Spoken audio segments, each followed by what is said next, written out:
Well, howdy, Joseph. Hi, hello, how are you? We heard the news, We're quite enthused.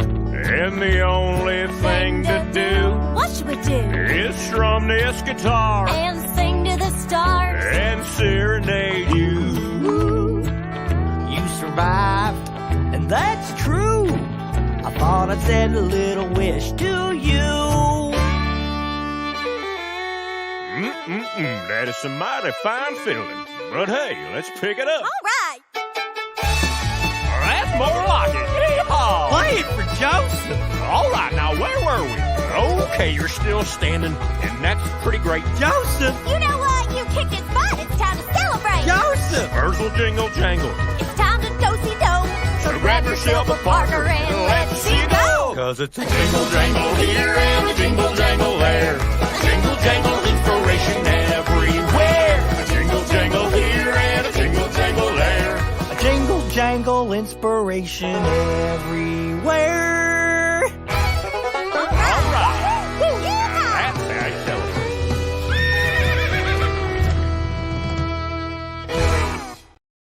Hi, this is Penn. Penn Jillette, Penn and Teller. Big guy does magic, smaller guy next to me. He does magic too. He doesn't talk that much. I want to talk about Joseph Jaffe is not famous. And Joseph Jaffe is not famous. Joseph Jaffe is wicked not famous.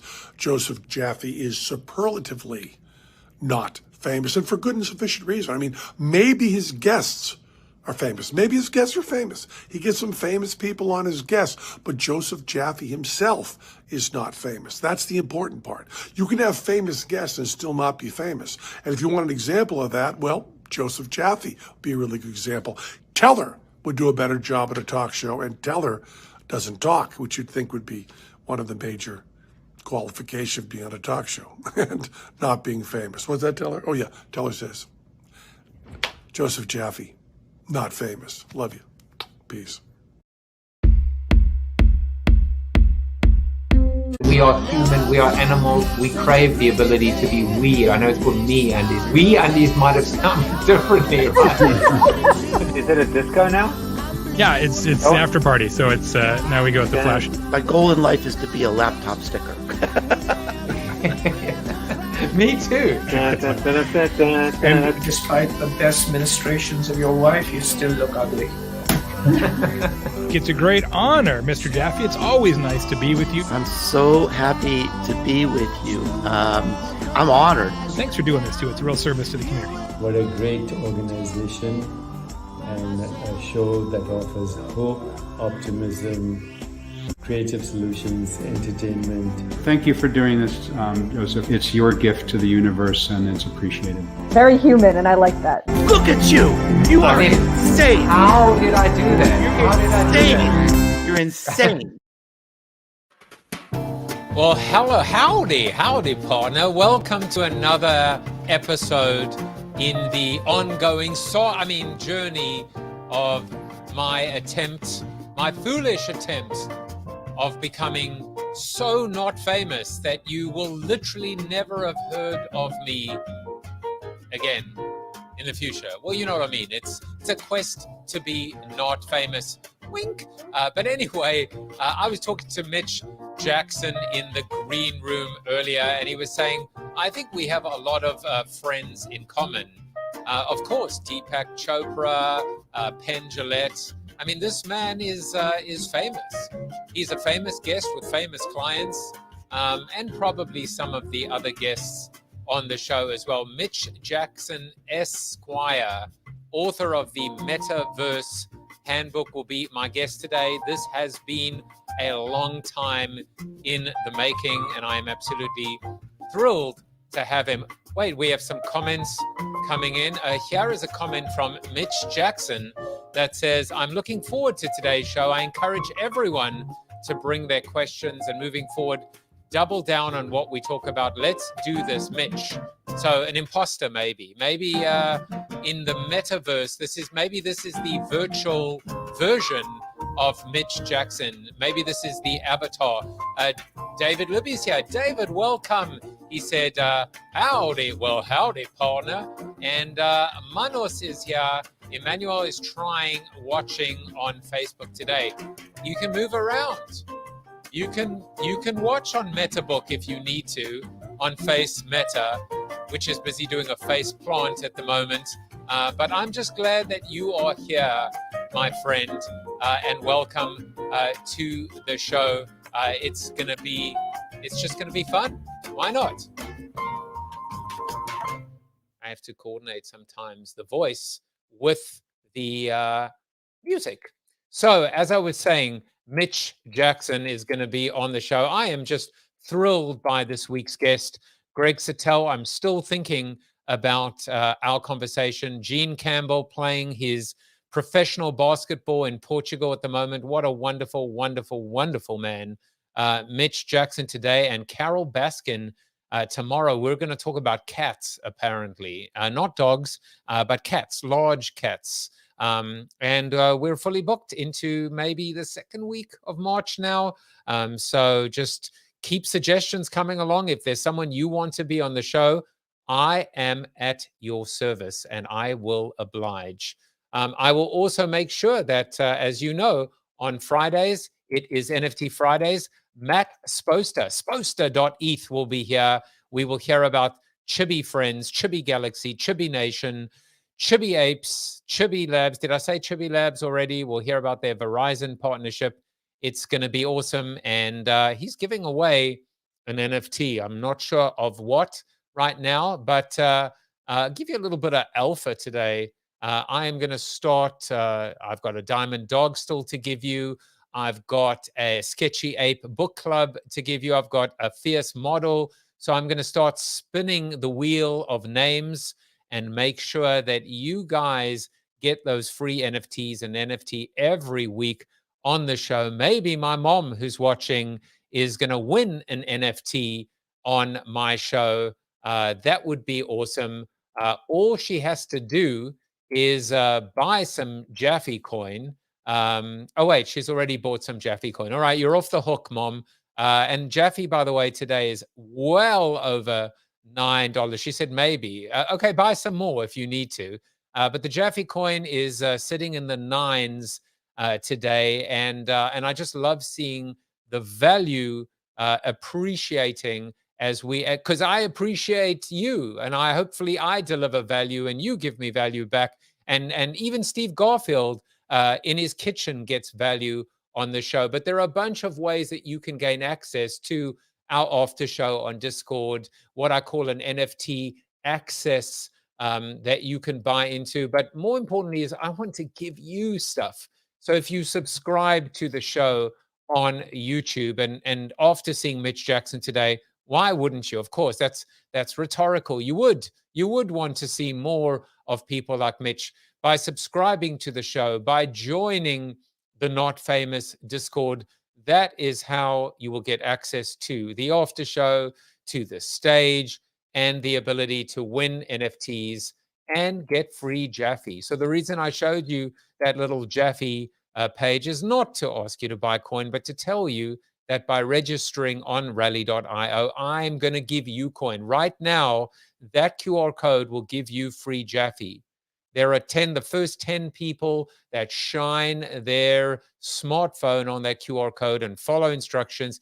You will need to register on rally.io, but once you do that, you will have 0.1. And quite frankly, if you watch 2 weeks of shows, you'll have 1 to 1.5, maybe 2 Jaffe coins. So that's $15 to $20 in USD that I'm giving away every single day, every week. And it is with my compliments for having live viewers be a part of the show. But of course, if none of that interests you, you can just search for Joseph Jaffe's Not Famous on your favorite audio podcast. Yes, even Spotify. And you'll have the ability to subscribe to the show. Well, now it's time for our seated soliloquy. And today, is called Letter of the Law, which of course is connected to my guest, Mitch Jackson. Let's go for it. So I have to tell you that I fear accountants and I fear lawyers. I fear them because I'm always worried I'm sleeping with one eye open. The law scares me. The letter of the law scares me even more. I'm not someone who likes to follow the rules. I'm kind of someone who likes to break the rules legally, of course, bend the rules legally, of course, and make my own rules. But I also respect the law, and I respect lawyers, and I respect precedent. But I'm trying to understand it even more. I never could quite understand the law or understand rules, especially when I didn't agree with them. But I recognize the importance of foundations and frameworks, guidelines, guardrails. Without them, society goes to hell in a handbasket. And certainly when we think about the metaverse right now, they talk about the Wild West, the lawlessness of the metaverse. What we need is a hero to save the day. What we need is a sheriff in town. Maybe that sheriff is Mitch Jackson, Esquire, or hopefully not, regulation. Okay, regulation scares me even more than lawyers. I'm more of a fan of self-policing and self-regulation, the ability to say, let's police ourselves. If given the choice of right and wrong, of high road and low road, surely we would pick the light. Surely we would pick right. Surely we would pick the high road as well. And I think as we think about the world of innovation, of technology, of digital, if we're innovators, and I am an innovator, I am a pioneer of sort, which is I get bored when everyone else is doing it. I move on to the next. By the way, that has been one of my biggest career faux pas that I've ever made, because if I hadn't done that, if I'd been a passive follower, I probably would have invested in the YouTubes of the world when I identified them, even in my first book, Life After the 30 Seconds Bob. But it's not who I am. I move on to the next thing, not the next big thing, but the next thing. But I realize now, especially in these revolutionary times, and they are transformational, revolutionary times, that what we need are those guidelines and those guardrails. What we need is to understand at least the law. Respect, yes. Understand, yes. Because once we do, we can triangulate, we can develop our point of view, we can determine what is black, what is white, and what is one of the 256 shades of gray in between. Because it is the interpretation, it is the color, it is reading between the lines. That's where a little bit of creativity can come into play. Now, I always say, going back to CPAs, when accounting and creativity mix, someone's going to jail. But perhaps when creativity and the law mix, we can actually develop a new set of tablets, a new constitution. Maybe not the Constitution DAO, but a new constitution, a new set of governing laws, a new governance that takes us into the brave new world and beyond, in a way that, to quote my good friend Fanzo, we is greater than me. And that is your seated soliloquy for February 9. But now it is time. Brian Piper said, enough of your blabber, Jaffe. I'm paraphrasing. He said, looking forward to Mitch's thoughts. Lots of great content from him so far. And guess what? You're going to continue to get great content from him right now. Let me tell you a little bit about a very humble man. A man, when I say short bio, he said, sure, you want a short one? I'll give you a short one. Mitch is an award-winning 2013 California Litigation Lawyer of the Year. So he was the California Litigation Lawyer of the Year in 2013. What is he going to do in 2022? He has 35 years of experience. He enjoys using technology to help his clients win their cases. How about that? He wins cases. I love that. I love him even more. You can learn more about Mitch at his law tech blog, mitchjackson.com. But more importantly, let's learn more from him right now. Mitch, welcome to the show. Joseph, it's good to be here. From one almost famous human being to another, great introduction. You had me growing up on a guest ranch in Tucson, Arizona with your Western theme introduction music. That was awesome. We need to wish our mutual friend, Steve Garfield, a very happy birthday. It's his birthday today. So Steve, happy birthday, my friend. I hope you eat lots of cake and have lots of fun. It's Garfield's birthday today? It is. And his book, Get Seen, was a book I picked up back, around 2009, 2010. And I told Steve this a couple of months ago. It's the book that I dived into that gave me permission to really dive headfirst into video and come back full circle. You and I are both, we've gotten seen. And Steve, happy birthday to you. And he's being seen right now. In fact, he said, thank you. Happy birthday, Steve. Steve has pushed me. He has challenged me. He challenges our guests. Oftentimes he'll put a comment going, please raise your, lower your camera or raise your head or center your body. He's very big on making sure that I am the same height as my guests as well. I think we're doing okay, more or less. I think we're doing great as well. So I can also, I'm sure he wouldn't object if I made you the hero position. But there are many things I can do to please the OG of online video. I think it is safe to say. Absolutely. It's good to be here today, Joseph.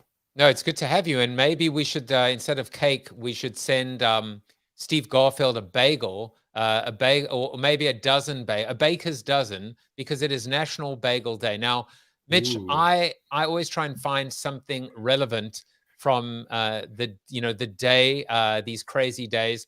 And I was thinking, what makes a bagel is the space in the middle, right? It's the hole. It's the hole for the most part that makes a bagel as opposed to a roll. And I thought to myself, like, in law, I suppose, and just even in precedent, in terms of understanding the world and how the world is changing, it's probably an interesting analogy, which is to be able to think about what is written down, what is in front of us, but also it's like matter and antimatter. It's the hole in the middle. It's maybe what's not being said, what is being intimated, what is being communicated without words that can be as powerful. That's a safe and true statement. And one of the reasons, Joseph, that you see me diving in head first when it comes to the metaverse and Web3, blockchain technology, smart contract technology, NFTs, is because what we're noticing together with some other lawyers, some other friends of mine that are interested in technology, is many of the traditional offline legal theories and statutes and case laws and principles and approaches that are well grounded in both state and federal law apply to what I just mentioned. Everything we're talking about, whether it's intellectual property, contract law, whether it's before we went live, we were talking about human resource, sexual harassment cases. Everything we're talking about applies in the metaverse or metaverses. And so from that perspective, I find what we're going to be experiencing over the next 10 to 20 to 30 years fascinating, number one. Number two, using these technologies to continue to build our communities and provide exemplary client services. To me, that's amazing. It's fascinating. I love this stuff. And so for all of these reasons, what we're doing, Joseph, is we are wrapping our digital arms around this new metaverse animal, and we're trying to tame it. We're trying to understand it. We're trying to figure out what its tendencies are so that we can keep our community safe. And at the same time, from a business perspective, because that's the way I'm approaching this, how can we build out our businesses? How can we build out our brands? How can we offer our clients an additional welcome mat into our law firm through a virtual reality office or conference room? So it's an exciting time to be alive, and it's good to be on today's show. Well, it is also exciting to reveal some deep, dark secrets about Mitch Jackson. This is the stuff that people are tuning in to find out. They all want to know. They all see this above board, this clean cut Mitch Jackson, but nobody, and I mean nobody, knows that in fact, I mean, here we are revealing the truth that he rode and raced Oh my motocross for God. 38 years. He was so good at it, he didn't even feel the need to wear a helmet. That's Oh my how good goodness. you were, Mitch. My goodness, look at this. So you see number 29 over to the left of the screen. I was number 28. So that's awesome. That's funny. All right. So I think we better call this show. I think we better knock this show off right now. I think we're done, everybody. I'm afraid at what Joseph's going to put up on the screen. The next thing actually isn't as crazy, but it's actually a really good story, which is you were the first person in your family to go to law school. So I guess what you're trying to say is that you were a major disappointment, right? You became a lawyer. I mean, it was either that or a car salesman or someone like me, someone in advertising. Why would you do a politician? Why would you do that, Mitch? Well, for me, it was either continue being a waiter and a bartender, continue working in the resort industry. I helped open up Caesar's Tahoe up in Lake Tahoe, which was a fun 2 years between college and law school. But I saw some things happening in society that I wasn't comfortable with, and I wanted to be a part of the change. I wanted to hold wrongdoers accountable. And I sat down with my dad, who was a dude ranch owner, along with my mom, and we sat down. And he said, if you want to change the system, you've got to be a part of it. And we had a good friend that lived up the street that was a local assistant district attorney in Tucson. We do scuba diving trips down to Mexico together. And I was always fascinated by Fred's stories. And rest in peace, Fred Bellman. And I put it all together and decided, you know what, we're going to give this a try. And looking back 35 years, Joseph, I honestly can tell you I'm more excited about practicing law today than I've ever been in my life. I met my wife in law school. My daughter's a third-year lawyer at Shepherd Mullen up in Century City near Los Angeles. And I can't think of a better job, a better profession than the one that I've selected. Absolutely love being a trial lawyer. I got to tell you, you did a little bit. By the way, Steve says, wait, mom and dad were dude ranch owners? They were, Steve. So we had a guest ranch where people would come from all over the world to play cowboy or cowgirl, 25 to 30 head of horses. We were on a 600,000 acre game reserve, 2 rides a day. Great way to grow up, but it was a lot of work because we were in the hospitality business. And I watched my mom and dad interact with the guests each and every day. And we're talking about guests from all walks of life, people like Walt Disney, John Wayne, Morley Safer from 60 Minutes. We're talking about CEOs of major companies. And we're talking about, the mom and pop, donut bagel store owner from Manhattan bringing his or her family into Tucson. So it was an interesting way to watch my mom and dad create relationships that transitioned into business year after year after year. And a lot of people don't know this, Joseph. Fun fact, when Walt Disney and his family came out in 1956, or 1 or 2 years before I was born, Walt hopped into my grandfather's 1952 Thunderbird T-Bird. They drove down to Old Tombstone, Arizona, just Mr. Disney and my mom. He was getting ideas for what's now known as Frontierland in Anaheim, California, came back, and then ended up developing Frontierland. But many of those ideas came from the Wild West, Old Tombstone in southern Arizona. So fun fact. Wow. That warrants the air horn. We've broken out the air horn as well. I agree. Let's just end the show right now. I want to go back to what you said, and we'll just say a little hello to Caxi PS06 coming in from Twitch. I always love it when someone comes in from Twitch. I go, you're the one. But you said a little bit of a mic drop insight. You said, if you want to change the system, you have to be a part of it. Now, we've heard that saying before. What you're doing is you're demonstrating the fact that that's how you led. You followed that advice. It wasn't just a quote or a soundbite. And I was thinking to myself, in my world, if you want to understand the system, you have to be a part of it. The same thing applies to the metaverse and to Web3 and to technology and to innovation. And, I remember we were chatting before. You were asking about my foray into the metaverse. And I didn't want to do that. What I wanted to do was I brought out my Devo Dapto from Second Life. That is awesome. When I was in the metaverse. But I remember the journalists, Mitch, that came on there, with these attack pieces that you know, and there was a big one from the Atlantic just the last couple of weeks, just beating up on NFTs and Web3. And I remember saying to the one journalist in Wired, of all places, I said, by the way, you know, have you actually been in Second Life? And they said, oh no, we haven't actually been in Second Life, but this is what we've been told. So it is so true. Like, if you really want to understand, you got to roll up your sleeves and be a part of it. Otherwise, you're just a pretender. You don't have to be a part of the system, but you have to understand how the system works, whether it's in law, business, politics, technology, the metaverse, I think, in order to effectuate change. And one of the things that I've noticed, you know, just watching you over the years is you're a big proponent of being unique, of embracing who you are as an individual, a business owner, as a human being, and tapping into that creative juice to kind of stand out above all the noise. And what I've noticed when it comes to mentoring young lawyers as trial lawyers is I tell them, if you're doing the same thing that everyone else in town is doing, you're probably doing it wrong. That includes marketing your practice, building your practice, and trying your cases. What I've noticed is that if you give yourself permission to approach things and look at life through a different lens and approach solving an issue from a different perspective, that's a great way to not only build your brand, market your practice, but also to grab attention, resulting in getting those outlier results. And that's what we do in court. So with the metaverse, what I've noticed, just like I noticed back in 1995, 96, when we put up our first website, okay, a lot of people did not have access to the internet.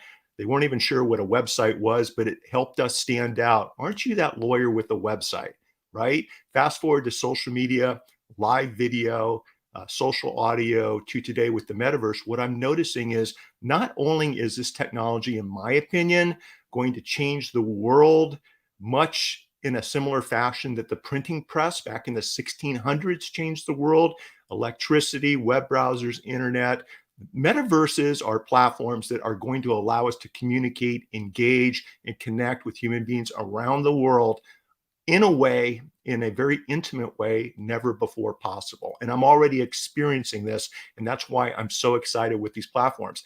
Also, though, Joseph, what I'm noticing is if you're an entrepreneur, a business owner, if you're trying to figure out how can I be different from my competition across the street, across the country, and on the other side of the world, an easy way to do that is to embrace these new digital platforms and think about setting up a virtual welcome mat where you can actually have meetings in your metaverse store, conference room, or presentation facility in front of 500 or 1,000 people. It's here, it's happening. There are tens of thousands of companies building micro and metaverses right now. The technology is amazing. And what I really love, Joseph, just wrapping up this little dialogue, is the platforms we're using, like spatial.io, engagevr.io, like Horizon Workrooms, are platforms that you can access with your phone, your tablet, your desktop, or your laptop. But if you use a headset like an Oculus Quest 2 or any other compatible headset, it improves the experience by a factor of about 95%. And I'm so doubling down on this technology that we purchased 10 Oculus Quests to actually hand to our clients, our tech clients that want to meet in our virtual office space. Little trick here, most of them are already set up with the headsets. They get a kick out of the fact that we make it available, but they prefer to meet in a virtual conference room as opposed to, for example, a Zoom. I don't know about you, I'm burned out with Zooms. And it allows us to respect social distancing here in Los Angeles and Orange County. It allows everyone to avoid traffic jams. And it's an exciting time to be alive. So for all of those reasons, I'm all in on this new technology. Right. And you know, now with, I guess, California, New York, Connecticut lifting the mask mandate, there was never a mask mandate in the metaverse. So, you know, put that in your virtual pipe and smoke it. But speaking of precedent, I just want to know, has anybody trademarked virtual welcome mat? I just did as well. So don't know what the legal precedent is on that, but what a great concept, a virtual welcome mat. I don't know if that's an MJ for a Mitch Jackson mark it is. or a TM, but that's a great concept. Well, so I've learned a long time ago, especially with dealing with lawyers and CPAs and physicians, because, being on social media has changed everything for us. It's allowed us to take our brand from local to global. And when I was trying to explain to friends of mine, what am I doing? I would share, well, what we're doing is offering a digital welcome mat to our existing and potential clientele. It's just another way that people can connect with us. And I've been using that term forever, but people get what I'm saying. It's just another opportunity to do that digital handshake, to connect with a lawyer, to get your questions answered. And one of the beautiful things, Joseph, about the metaverse platforms that we're already using right now, I'm walking my talk right now. It's as easy as sharing a Zoom link with a client to bring somebody into one of our VR offices. Is when we're in the office, we can actually share photos and videos. I did a LinkedIn Live audio from our virtual reality conference room and did the audio live to LinkedIn through a friend's account. It worked great. We can take objects, documents, contracts, and we can actually, using the technology in the 3 platforms that I've just mentioned, we can actually bring them up, share them back and forth, and go through them together with our clients or our expert witnesses to do the Q&A and answer the questions and hold a successful business meeting. That's been tough to do over the last couple of years because of social distancing, the pandemic, and some of the limitations with Zoom.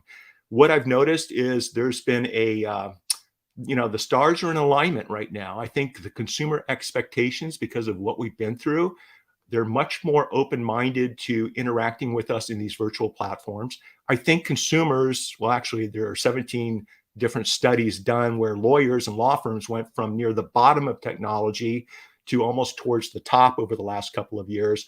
And statistics show that our clients are expecting us to offer technology alternatives.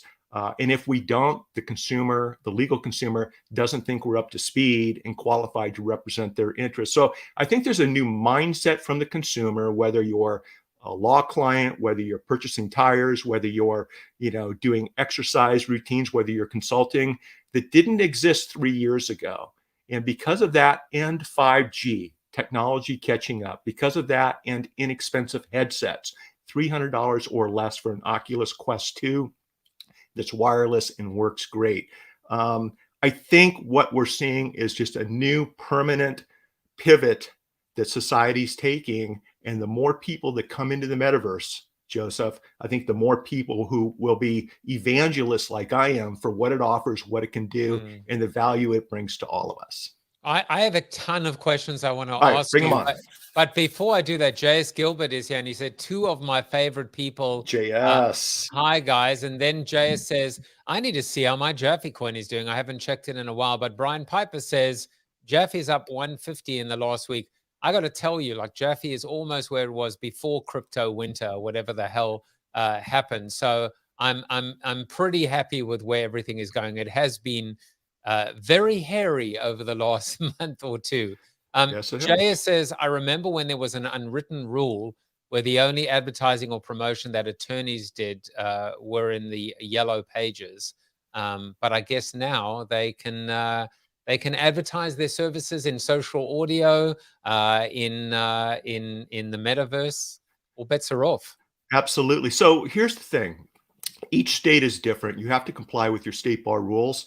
I don't actually consider myself advertising or marketing, Joseph. What I'm trying to do is build relationships. And I mean that from the bottom of my heart. I'm trying to just be that lawyer that's there for people who might not otherwise have access to get an important legal question that's keeping them up at night, to get those questions answered. And what I've noticed, whether it's text or email or private messaging on the social platforms or what we're talking about today in the metaverse, it's simply another welcome mat that allows us to facilitate that Q&A and help the consumer. And I think by building our brand that way instead of traditional marketing, because I don't like to be marketed to.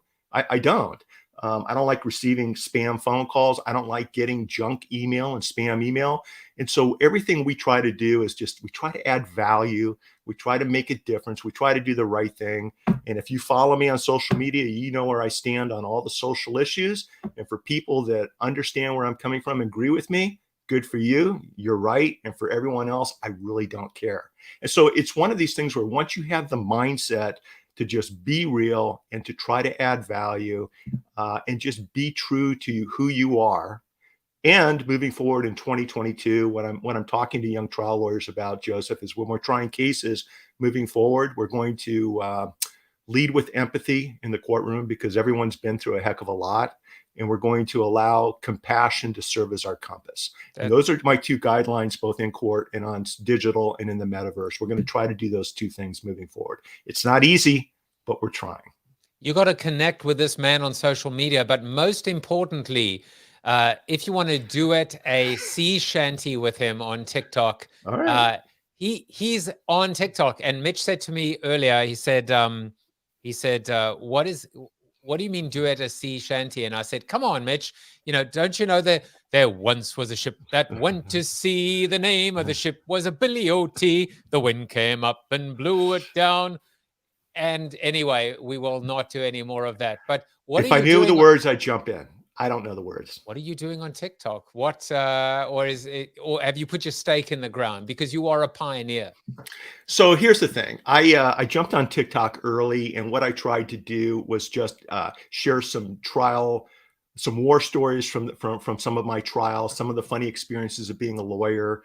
Lately, last week, what we did is we dropped 2 or 3 videos a day for a week on trying to answer most of the questions people have about the metaverse. So I'm not dancing, I'm not singing. Both of my kids cringe when they see me on TikTok, but we're trying to just add value, dipping our toe in the TikTok sandbox. I'm not sure it's really for me, but it's been fun kind of building out a very small community on that platform. So to reframe, you're playing more in the metaverse sandbox than in the TikTok sandbox. Okay, so here's my observation. You spoke about your your kind of assessment of myself, and watching me or following me, and here's mine of yours. First of all, absolutely the adding value, the helping, the putting a stake in the ground. But I see you as an amazing innovator because you were there at social audio, and you were kind of all in. You were providing value. You weren't just participating as a player. You were also leading from your own area of expertise. Now with Web3 and Metaverse, and NFTs, which have taken over, certainly in terms of where the puck is, where the zeitgeist is, you're there as well. And it's clear to me that whatever is next, if and when and how. And it's maybe not about, I think you would agree with me. None of us believe Web3 is going to be left behind. It's more about and versus or. You're going to be there too. That's very unusual for any person, let alone a lawyer, to say, I want to be developing the IP, the precedent, the guidelines that leads everyone into this next, into the what comes next. So all of the lawyers that I know and I hang out with, this is where our heads are right now. It's not unusual. And that's, it's interesting because the public's perception of who we are and what we do is from what you see on TV or maybe read, online. I was going to say read in the newspapers, but nobody reads the newspapers anymore. My community are lawyers that are really embracing everything that we're talking about today. But having said that, Joseph, I'm the guy that walked into a courtroom back in the late 80s with a laptop. And I was going to use that laptop at trial to do, it wasn't a PowerPoint, but it was a type of PowerPoint presentation during my opening statement. And while the jury was out during the morning break, I'm setting up the laptop and connecting it. We had to bring in a projector and a screen, and the judge goes, Mr. Jackson, what are you doing? So I explained to the judge, this is called a laptop and what I was going to do. And he goes, you're not using that in my courtroom. Okay, just stand up and give your opening statement.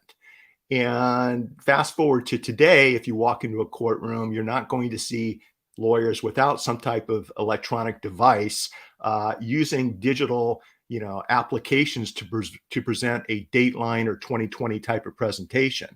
So back then, I was just always fascinated with technology. Same with the website. That first website that went up, Nobody else had a website, but it allowed me to kind of figure out, okay, I can actually, instead of talking 1-to-1, I can talk to 1-to-100 through bulletin boards, maybe 1-to-1,000. I can put that website up and people around the world can find us and refer business to us. And that's what happened.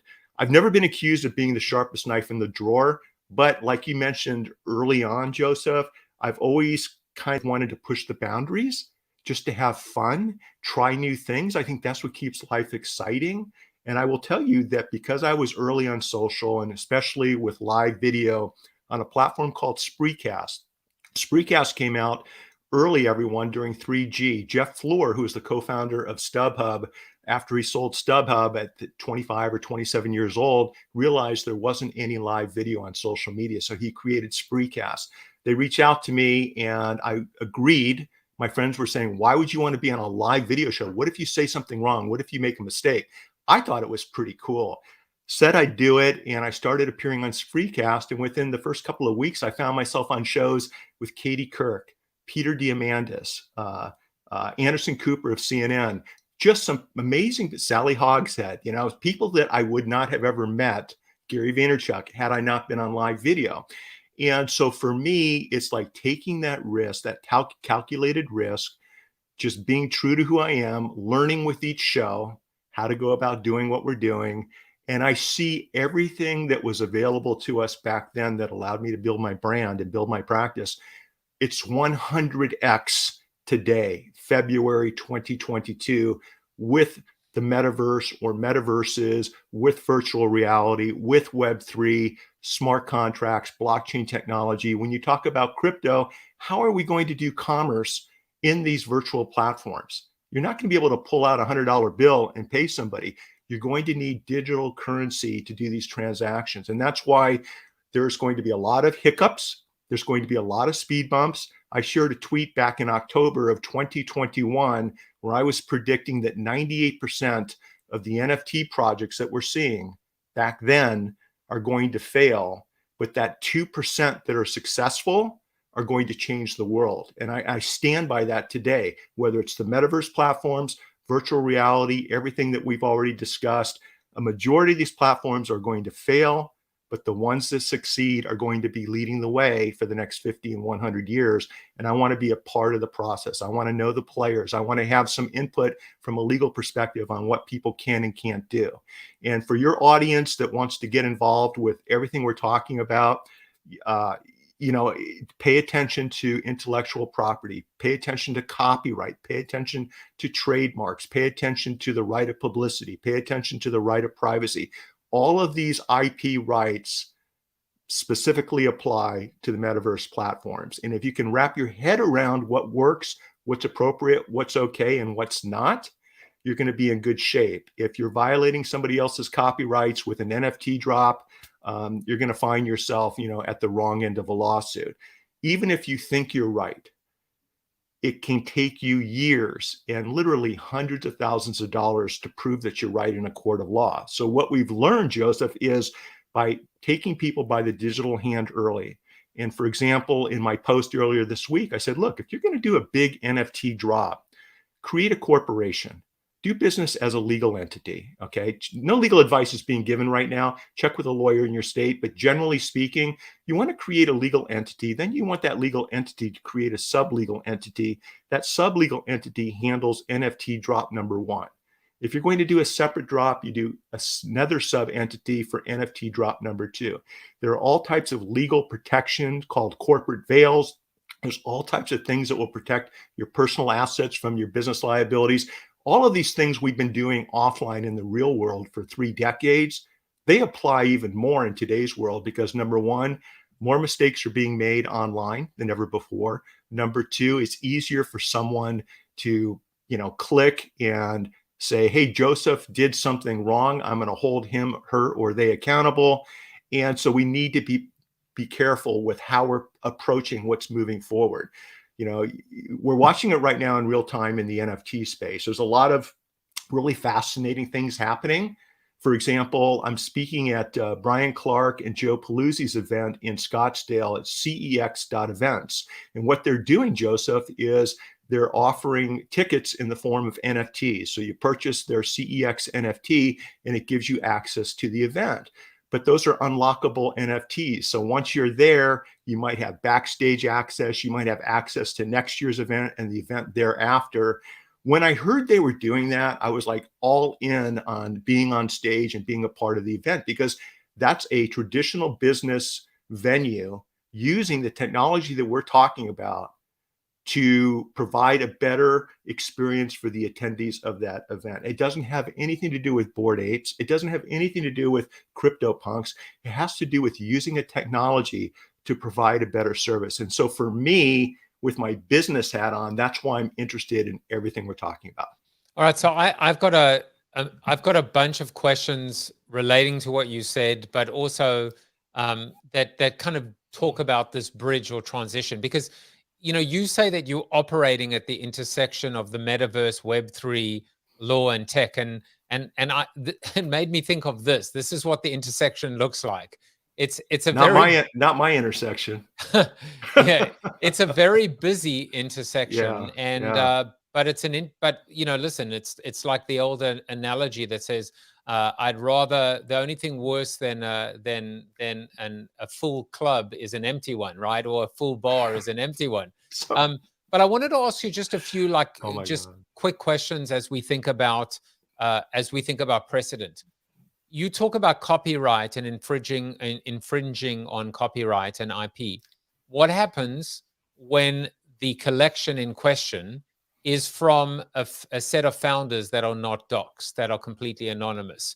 How do you sue? How do you cease and desist when there's no way to find out who they are, get hold of them, but a 32-string alphanumeric, kind of address? I love how you're thinking. So everyone's talking about DAOs, decentralized autonomous organizations, where no single entity or person controls the company, the project, maybe in Joseph's example, the NFT drop. Is that good or bad? It's decentralized around the world to a community, whether they're purchasing tokens for decision-making purposes. It's a decentralized management type of effort.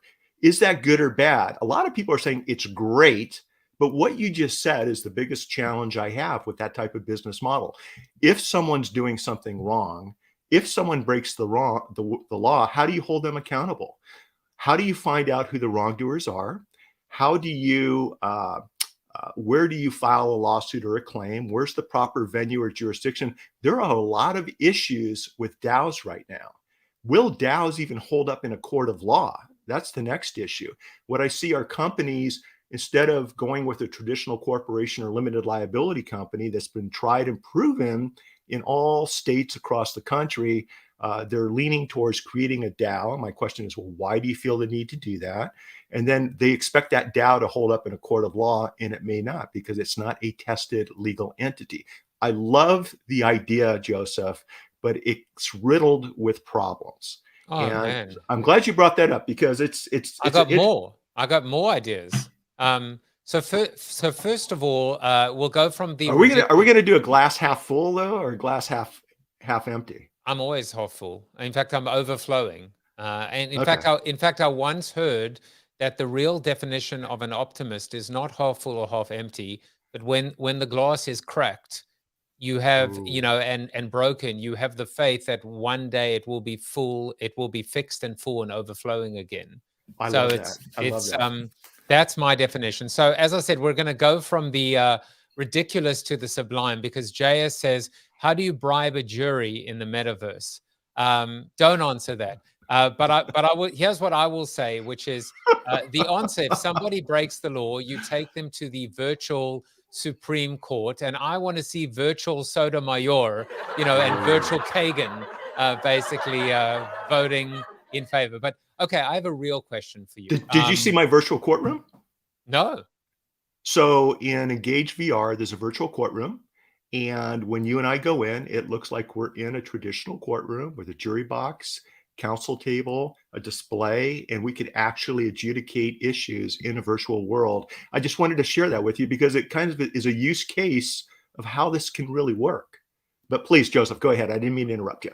So here is a very real question, which is sexual harassment and inappropriate touching or just the ability to invade someone's personal space in the metaverse. Is there precedent already? Is there a case for? And I'll make it even just a little bit crazier.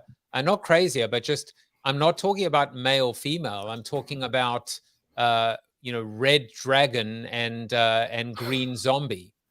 Exactly. Well, there are a couple of cases that allegations already being made, and in my Monday LinkedIn newsletter, just this past Monday, that was the topic: sexual harassment in the metaverse. Wow. And I talked about a case out of the UK where a individual was claiming she was sexually assaulted and actually raped in one of the metaverses.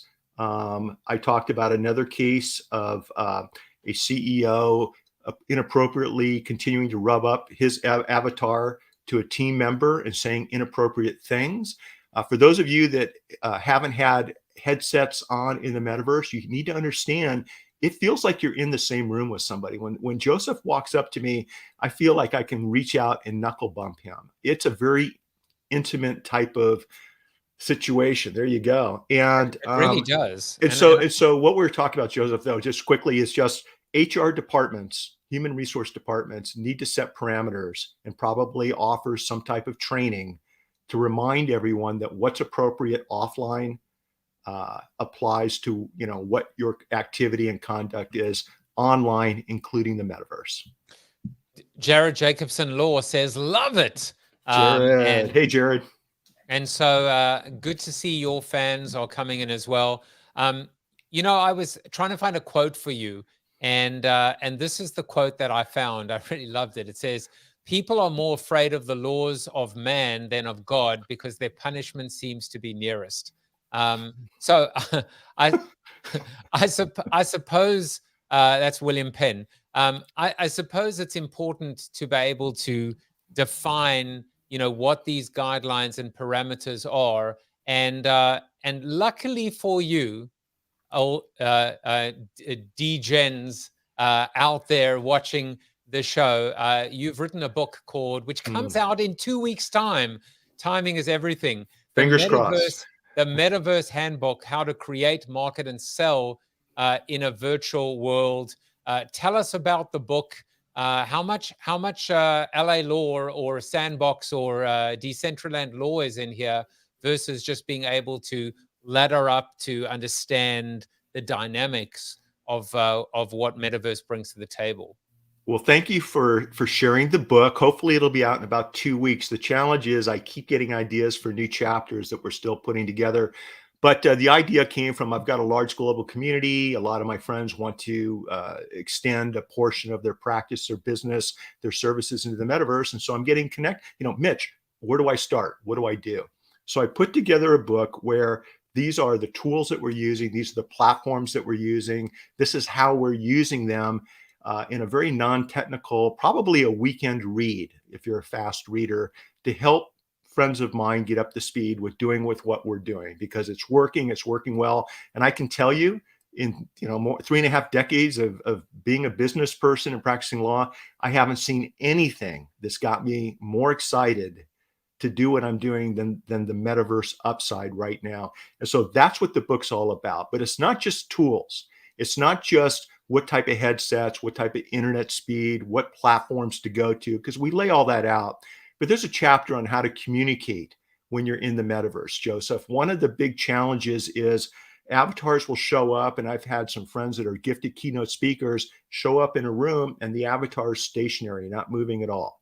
And so what I talk about in the book is there's a couple of chapters on how to communicate and persuade, how to use the room, how to use anchor points, how to really double down on the use of metaphors and storytelling when you're in a virtual environment, coupled with videos and photos and things like this that you can bring into the environments to make your point, right? To close that deal. Well, hang on a second. You said there's a bunch of chapters. I've loaded all your chapters.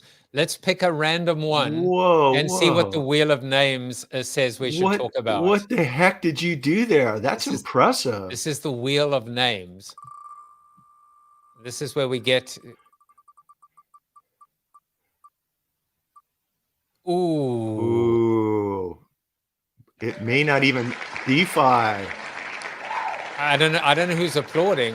What do you have to say about DeFi in the metaverse? Well, it looks like it switched over to DAOs. So DeFi is decentralized finance. It's instead of using a traditional bank or broker, you're tapping into a decentralized finance source. It has many of the same problems that we mentioned earlier. And if it makes a chapter in the book, if it makes it to being a chapter in the book, it'll be a very short one. It's the least of my concerns with how all of us can easily tap into and start using the metaverse. Interesting that the wheel would come down to that. Maybe I need to double down on that particular chapter. Well, actually, maybe one of the chapters is going to be called "Get Seen in the Metaverse." Steve Garfield as your guest author.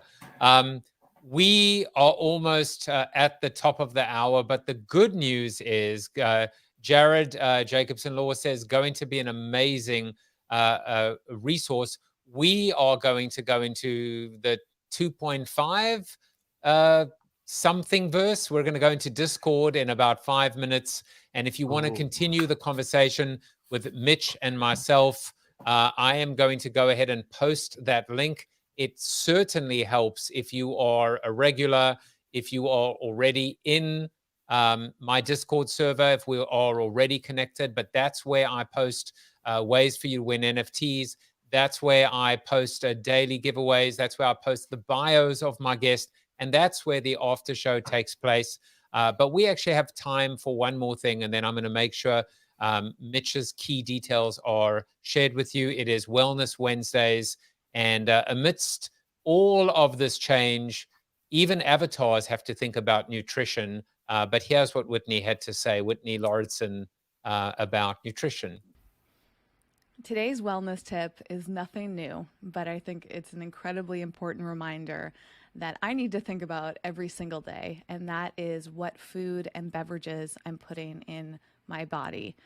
It is so easy for us to get absorbed in our work and put food and hydration on the back burner. It's easy for us to drink lots of caffeine, to stay energized, to forget to drink water, to eat a lot of processed, convenient foods just because we're very absorbed with the things going on in our days. But as you probably know, food plays a huge difference in how you feel physically, mentally, and emotionally. It can really help with your energy and your focus, and it will make sure that you're getting all the proper nutrients you need to thrive. So I would love to remind you right now to really consider, what are you eating for your next meal? Whether that's for breakfast, lunch, or dinner, whether that's for today or tomorrow. Have you thought about what it is that you're going to eat, when you're going to eat, and how this food is going to make you feel? And what can you do to ensure that you're giving your body the best food possible? Do you need to go to the grocery store? Do you want to order some food? Do you need to set up a meal delivery service? Do you need to get any sort of delivery? Do you need to work with somebody, whether that's someone you live with or a professional? What can you do to make this easier for yourself and kind of put it more on autopilot so that you can make sure that you're getting your needs met? I also want to share a new resource that I came across this week, and it's a Twitter account called the NFT Nutritionist, and that really ties in, since many of you are passionate about Web3 like me. I really encourage you to go to Alexandra's account, and she has a post from February 6th that says, how can nutrition improve your NFT experience? Number 1, it gives you more energy. Number 2, it gives you increased focus. And number 3, it gives you improved body and intuition. All of these things will lead you to that moment of sitting at your desk, typing away and realizing, quote, I've made it. So go check out Alexandra and let me know what you're eating your next meal. You can tweet me at Whit Lauritsen. I'd love to hear. Maybe send me a photo. I'll help hold you accountable, and I'll see you next week. Well, if we want to find out, do avatars need to be hydrated? Just look again at Devo Dapto. That man has 0% body fat, 0%. Now, if you want to find out more about Mitch, and Mitch, I wanted to say within 3 seconds of you coming on the show today, please come back again. And if ever you feel inspired, especially as legal precedent continues to develop in the space, landmark rulings or cases, you want to send in a vignette like Whitney did. I just think that this community and this audience would just be absolutely, over the moon to hear from you. But Mitch is a busy man, so we will take what we can get. If you want to learn more about Mitch at his law and tech blog, just go to mitchjackson.com. Please, in the next 2 weeks, push him, send him emails and say, enough with the procrastination, publish the damn book, because it's just going to continue to change all the time. And that wheel of names is just going to become inundated with too many chapters. But please go and buy the Metaverse Handbook, How to Create, Market, and Sell in a Virtual World. You can join Mitch's private text community, 949-577-7456, and connect with him on all the socials, except for maybe TikTok. No, even TikTok. He's got a thriving, growing Discord server, makes my Discord server look like a deserted, town, Wild West town. I guess everyone is in your Discord searching for the gold, and mine has just got the tumbleweeds, but that's okay. You can find him in Clubhouse, on Instagram and Twitter. Reach out to the man and he will extend the virtual welcome mat to you. Let's head on into Discord. I've posted the link in the comments. Mitch, what an absolute pleasure. And, let's continue the conversation. I would love to. I get as much out of this than hopefully your community does from what I'm sharing. What Whitney just shared, the health, both physical and mental wellness, as it applies to the metaverse, is going to be another chapter in my book. And that, Joseph, is the challenge I'm finding. These issues pop up and they need to be addressed. So thanks for the kick in the butt on the book. Thanks for having me on today. Really appreciate it. And I will see you over in your Discord in just a couple of minutes. I can tell you one person that won't be there, but he certainly loved you today, was Chuck Norris. Here's what Chuck Norris had to say about you, Mitch. You are Chuck Norris approved. All right, let's head on to the Discord. I will see you guys tomorrow with Carol Baskin. Bye-bye. Thank you for watching the show about hope, positivity, optimism, and if there's time left over, a little bit of marketing with your host, multiple author, and global keynote speaker, Joseph Jaffe. If you like the show, tell a friend or two. Please subscribe to the show. And if you want to get inside news, previews of upcoming guests, and much more, visit josephjaffe.com/subscribe to sign up for the show's newsletter. And despite the best ministrations of your wife, you still look ugly.